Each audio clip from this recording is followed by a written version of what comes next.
Good morning, good afternoon, good evening. दोस्तों, Kevin sir back from personal tutor, standard 9 civics, political science भी कहते हैं। Playlist आप लोग देख रहे हैं। चैप्टर है लास्ट, डेमोक्रेटिक राइट्स। टॉपिक जो आज हम डिस्कस करने वाले हैं that is national human rights commission या NHRC, राष्ट्रीय ह्यूमन राइट्स आयोग, जिसे हम कह सकते हैं कि ये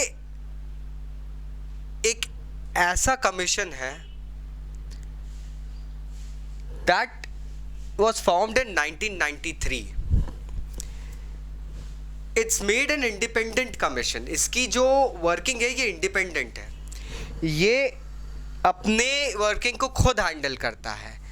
They do not go ahead and seek support from any judicial institution such as the police or investigating authorities such as CBI और CID. इसको अपॉइंट करते हैं प्रेसिडेंट ऑफ इंडिया।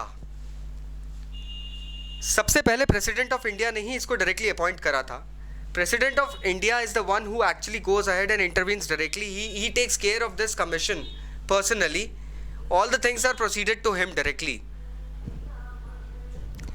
इसका मेन काम होता है जिन लोगों के बेसिक ह्यूमन राइट्स, जो फंडामेंटल राइट्स है, जो ह्यूमन राइट्स है, एक इंसान के जो राइट्स होते हैं, वो राइट्स का अगर कोई हनन करता है, if someone violets them, human rights can intervene. Violation of human rights मतलब किसी इंसान को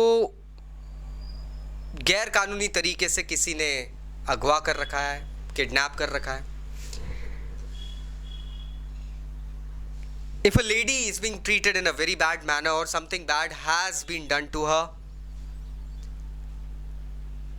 if a majority community suddenly goes ahead and starts a genocide of a minority community, या ऐसी कुछ चीज़ें जो कि बहुत कंट्रोवर्शियल होती है, एक ह्यूमन की मतलब एक इंसानी जीवन के ऊपर जब कुछ आपत्ति आती है तो ह्यूमन राइट्स कमीशन उसके अंदर इंडल्ज कर लेता है।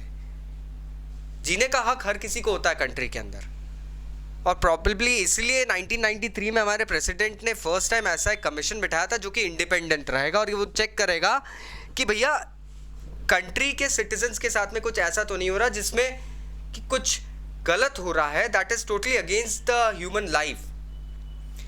अब आपको जान के आश्चर्य होगा कि यूनाइटेड नेशंस के चार्टर में भी ह्यूमन राइट्स के ऊपर एक सेपरेट कमिटी है,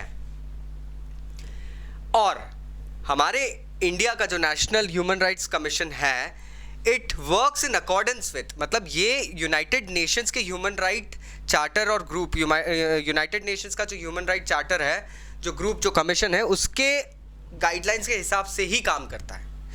ये इसलिए है क्योंकि हमारे देश ने बहुत सारी ऐसी ट्रीटीज साइन करके रखी यूनाइटेड नेशंस के साथ में। To become a member of United Nations you need to go ahead and sign and agree to certain conditions. उसमें से एक कंडीशन ये भी है कि आप अपने देश में ह्यूमन राइट्स का बिल्कुल देख रेख करोगे। ह्यूमन राइट्स कमीशन जो होता है ये इंडिपेंडेंट इंक्वायरी करता है। इसकी इंक्वायरी बिल्कुल साइडलाइंड होती है, मतलब they are not indulging into any inquiry done by the police, judicial system and all. They go ahead and fulfil their inquiries on their personal basis. लेकिन इसकी जो प्रोसीडिंग्स होती है, जो फाइंडिंग्स होती है, वो सीधे सीधे गवर्नमेंट तक जाती। दोस्तों, मतलब आप एक चीज़ समझ सकते हैं, अगर इसके अंदर किसी भी जुडिशियल कमेटी या किसी भी इंक्वायरी इन्वेस्टिगेटिव एजेंसी ने कुछ गलत करा है दोस्तों, तो that thing will automatically be forwarded to the government. तो इसलिए थोड़ा खतरनाक कमीशन है ये, और ज़रूरी भी। Stay tuned, I will see you again, bye bye.